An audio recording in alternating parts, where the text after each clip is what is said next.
altogether in a review of the moral behavior of the student, yet I do not hold this discussion to be one whit less legitimate because it is commonly avoided, and quite properly avoided, since it may so easily degenerate into polemics or satire, from both of which we are secured by the tone of these lectures. What is academic freedom of the student? Much, indeed, of what has been said in treating this subject lies below the dignity of these lectures, and in proceeding further, our first duty will be to find a way of elevating it to our own standard. Hence I not only cheerfully admit that the discussion of this idea, which I hope to accomplish today, is a mere episode in my general plan, I must even entreat you so to consider it. But although this is a subject which one is almost unconsciously disposed to pass over altogether in a review of the moral behavior of the student, yet I do not hold this discussion to be one whit less legitimate because it is commonly avoided, and quite properly avoided, since it may so easily degenerate into polemics or satire, from both of which we are secured by the tone of these lectures. The answer to this question is our task for today.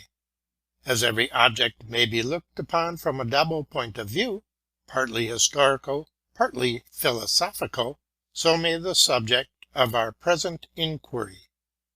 Let us in the first place survey it from the historical point of view, namely, let us try to discover what they meant by it who first allowed and introduced academic freedom. Academies have always been considered as higher schools, in opposition to the lower preparatory schools, or schools properly so called. Hence the student at the academy in opposition to the student at the school.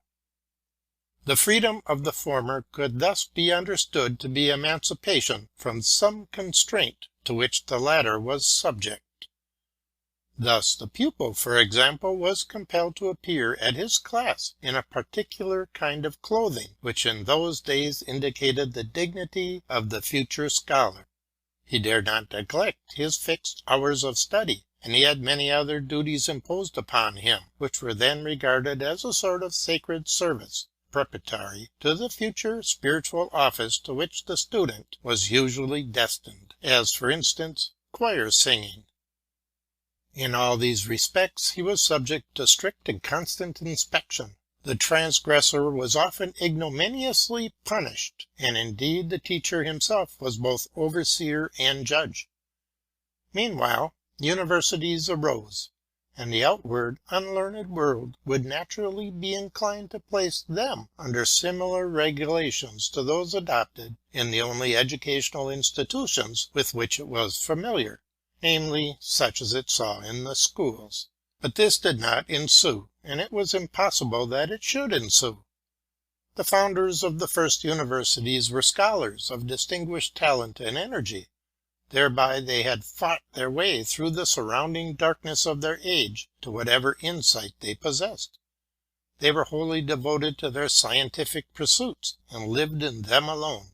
They were encompassed by a brilliant reputation. In the circles of the great they were esteemed, honored, consulted as oracles. They could never condescend to assume the position of overseers and pedagogues toward their hearers. Hence it was that they held in great contempt the teachers of the lower schools, from whose level they had raised themselves by their own ability, and for that reason they would neither practice nor allow themselves to be distinguished by those things which characterized the former. Their call assembled around them hundreds and thousands from all countries of Europe. The number of their hearers increased both their importance and their wealth, and it could not be expected that they should give annoyance in any shape to those who brought those benefits to them. Besides, how was it possible that young men with whom they had but a passing acquaintance among hundreds of their fellows, who in a few months, a year, or at most a few years, would return to distant homes, should interest them closely or engage their affections? Neither the moral demeanor nor the scientific progress of their hearers interested them. and in these days a well-known Latin adage, which speaks of taking gold and sending home, very naturally arose. Academic freedom had arisen as emancipation from the constraints of school, and from all supervision on the part of the teacher over the morality, industry, or scientific progress of the student, who was to him a hearer and nothing more. This is the one side of the picture. It can easily be imagined, and on the supposition that no very high standard of morality then existed, it might very well occur that these founders of the early universities did so think of this matter, and that a portion of this mode of thought has come down to us through past centuries. Let us now look at the other side. What then was the natural and reasonable effect of this idea of academical freedom on the minds of the students? Did they think themselves highly honored by this indifference on the part of their teacher to their moral dignity and scientific improvement? And did they demand this indifference as a sacred right? I cannot believe it, for this indifference amounts to disregard and contempt of the student, and it is most offensive to tell him to his face by such treatment, "I care not what you become." Or would it be natural for them to conclude from the carelessness of others about their moral demeanor and regular application to study, that therefore they themselves were entitled to neglect these things if they chose? And would they have acted reasonably had they made their academic freedom only a right to be immoral and indolent? I cannot believe it. Much more reasonable would it be had they determined, because of this want of foreign superintendence, to exercise a stricter surveillance over themselves, if out of this freedom from outward constraint had arisen a clearer perception of their duty to urge themselves onward so much the more powerfully, to watch over themselves so much the more incessantly, and to look upon their academic freedom as a liberty to do all that is becoming and right by their own determination. In short, academic freedom of the student taken historically, according to its actual introduction into the world, exhibits in its origin and its progress, and in what of it still exists, an unjust and indecent contempt for the whole class of students, as a most insignificant class, and the student who considers himself honored by this freedom and lays claim to it as a right has fallen into a most extraordinary delusion. He is certainly ill-informed, and has never seriously reflected on the subject. It may indeed become the well-disposed man of riper years, who is always ready to turn an indulgent eye upon life and youth, to avert his attention from the awkwardness, the rudeness, and the many errors into which unbridled energy is apt to fall, good-naturedly to laugh at these, and to think that wisdom will come with years. But the youth who feels himself honored by this judgment, and even demands it as his due, cannot have attributed to him a very delicate sense of honor. Let us now consider this subject, the academic freedom of the student in its philosophical sense, namely, as it should be, as under certain conditions it may be, and, what follows from thence, how the actually existing academic freedom will be accepted by the student who understands and honors his vocation. We shall open a way to the attainment of insight into this matter through the following principles. 1. The external freedom of the citizen is limited in every direction and on all possible sides by law, and the more perfect the law, the greater is the limitation, and so it should be, for this is the proper office of law. Hence there is no sphere remaining in which inward freedom and morality of the citizen can be outwardly exhibited and proved, and there should be no such sphere. All that must be done is commanded under penalties. All that is not to be done is forbidden, likewise under penalties. Every inward temptation to neglect what is commanded, or to do what is forbidden, is counterbalanced in the conscience of the citizen by the firm conviction that should he give way to the temptation, he must in consequence suffer a certain amount of evil. Let it not be said, there is no existing legislation so all-comprehensive, nor is the sagacity and vigilance of any tribunal so infallible, that every offense is sure to meet its punishment. I know this, but as I said before, it should be thus, and this is what we should regularly and constantly approximate to. Legislation cannot calculate on the morality of men for its object. The freedom and security of all within their respective spheres cannot be left to depend on so uncertain a thing. For the just man there is indeed no law under any possible legislation. He will commit no evil, even although it were not forbidden.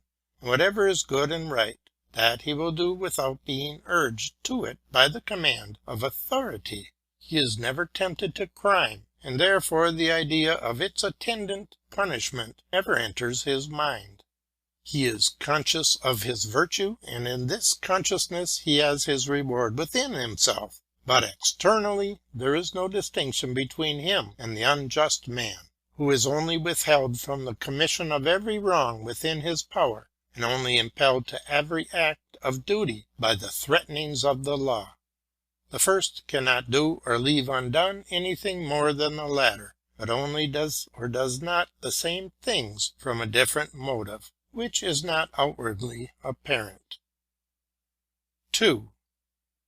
The scholar and the unlearned person under his legislation stand and should stand on common ground.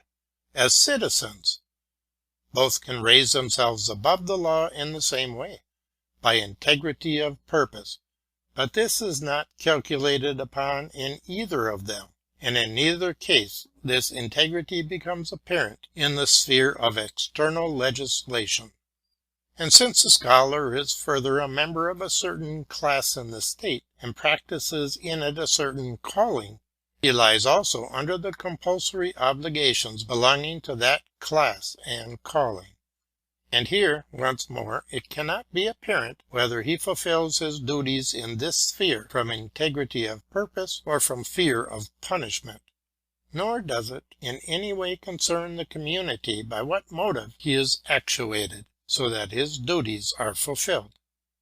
Lastly, in those regions which have either not yet been reached by an imperfect legislation, or which cannot be reached at all by any external legislation, he is still accompanied by the fear of disgrace, and here again it cannot be seen whether he does his duty in consequence of this fear or from inward integrity of purpose. 3. But besides these, there are yet other relations of the scholar with which external legislation cannot interfere, and in which it cannot watch over the fulfillment of his duty, where the scholar must be a law to himself and hold himself to its fulfillment. In the divine idea he carries in himself the form of the future age, which one day must clothe itself with reality, and he must show an example and lay down a law to coming generations, for which he will seek in vain either in present or past times. In every age that idea clothes itself in a new form, and seeks to shape the surrounding world in its image, and thus do continually arise new relations of the world to the idea, and a new kind of opposition in the form of the latter. It is the business of the scholar so to interpose in this strife as to reconcile the activity with the purity of his idea, its influence with its dignity. His idea must not lie concealed within him. It must go forth and seize upon the world, and he is urged to this activity by the deepest impulses of his being. But the world is incapable of receiving this idea in its purity. On the contrary, it strives to drag down the idea to the level of vulgar thought. Could he forego aught of this purity, his task would be an easy one. But he is filled with reverence for the idea, and he can give up no part of its perfection. Hence he has a difficult task of reconciling these purposes. No law, But why do I speak of laws? No example of the foreworld or of his own time can reveal to him the means of this union. For so surely as the idea has assumed a new form in him, has his case never before occurred. Even reflection of itself cannot give him this point of union. For although by reflection the idea itself in all its purity is revealed as the first point of the union, yet much more is needed before the second point, the mental condition of the surrounding world, and what may be expected from it can be clearly and fully comprehended in the same thought. Well may those who have wrought most mightily upon their age have closed their career with the inward confession of their reliance on the spirit of their time had ever proved fallacious, that they never supposed it to be so perverse and imbecile as it afterwards proved, and that while they accurately estimated one of its aberrations and avoided it, another, hitherto unperceived, revealed itself. To succeed at all at any time, there is needed in addition to reflection a certain tact, which can only be acquired by early exercise and habit. Further, it is clear that in this matter, in doing everything possible to reconcile the opposition between the inward purity of the idea and its external activity, the scholar can only be guided by his own determination, can have no other judge but himself, and no motive external to himself. In this no stranger can judge him, in this no stranger can even wholly understand him, nor divine the deep purpose of his actions. In this region, so far is respect for the judgment of others from aiding his intention, that on the contrary he must here cast aside foreign opinion altogether, and look upon it as if it were not. He is led by his own purpose alone, and truly he needs a mighty and immovable purpose to keep his ground against the temptations which arise even from his noblest inclinations.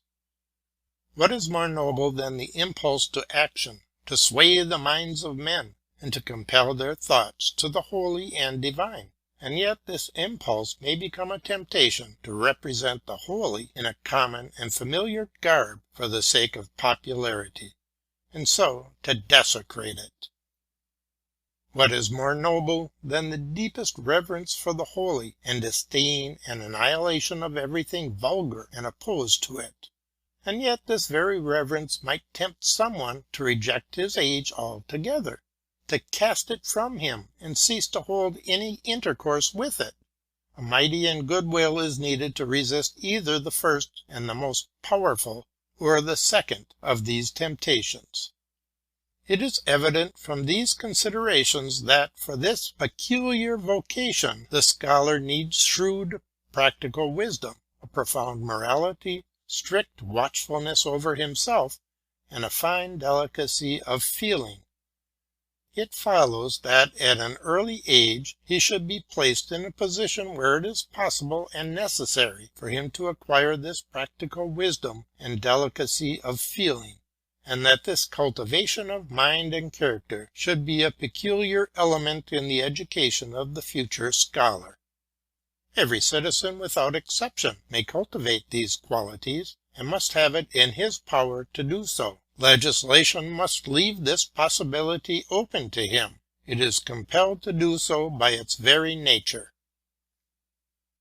But it does not concern the legislature or the commonwealth whether the citizen does or does not elevate himself to this state, because his vocation still remains within the range of external jurisdiction. But as to the scholar, it is of importance to the commonwealth and to the whole human race that he should raise himself to the purest morality, allied with sound practical wisdom, since he is destined one day to enter a sphere where he absolutely leaves behind him all external judgment. The legislation for him, therefore, should not merely allow him the possibility of moral cultivation, like every other citizen, but, so far as in it lies, it should place him under the outward necessity of acquiring this cultivation.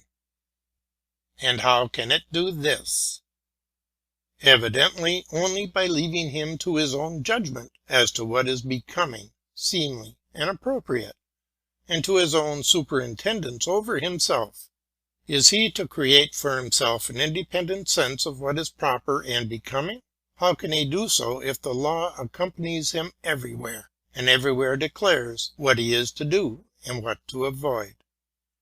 Let the law prohibit those whom she can retain under her yoke from indulgence in everything which she wishes them to renounce.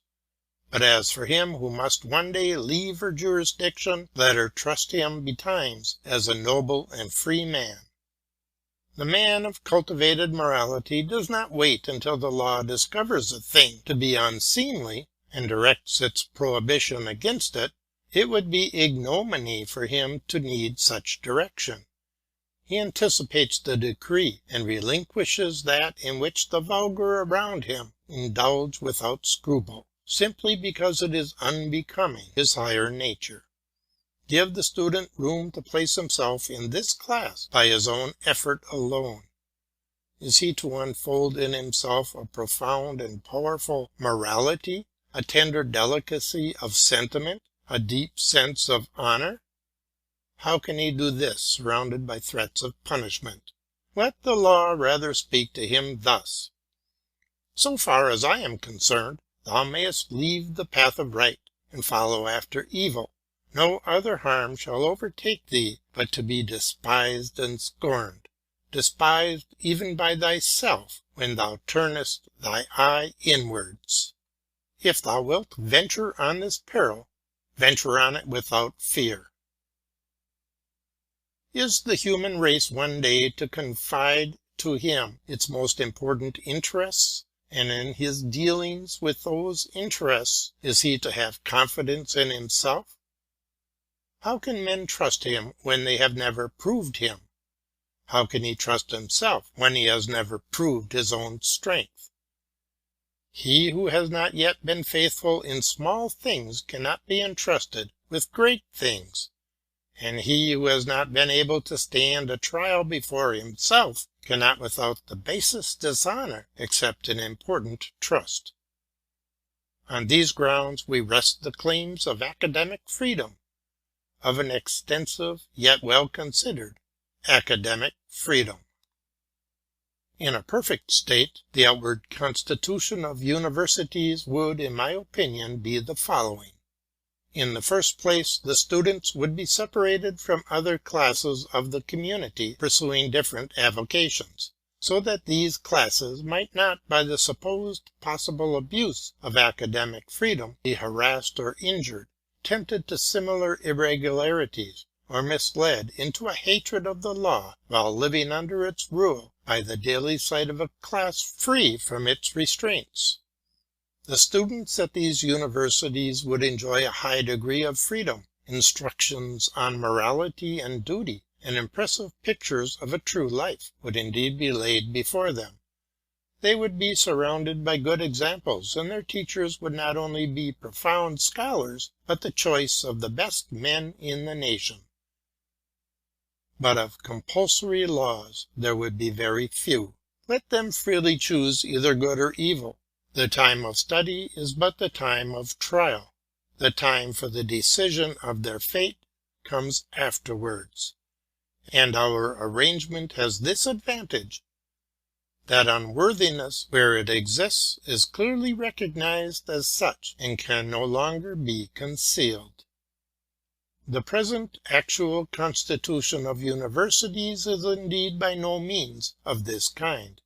It is doubtful whether academic freedom was ever looked upon from the point of view from which we have described it, particularly whether it was ever so looked upon by those who gave the universities their constitution. Academic freedom has actually arisen in the way described in a former part of this lecture, namely from disrespect towards the student class. And we may leave it undetermined by what influences the remnants of this system are now maintained. For even were it admitted that the same disrespect for the class, which still exists although in a less degree, and perhaps want of skill to abolish these relics of another age, were its only supports, yet this is of no moment to the true-minded student, who judges of things not by their outward form, but by their inward spirit. Whatever others may think of it,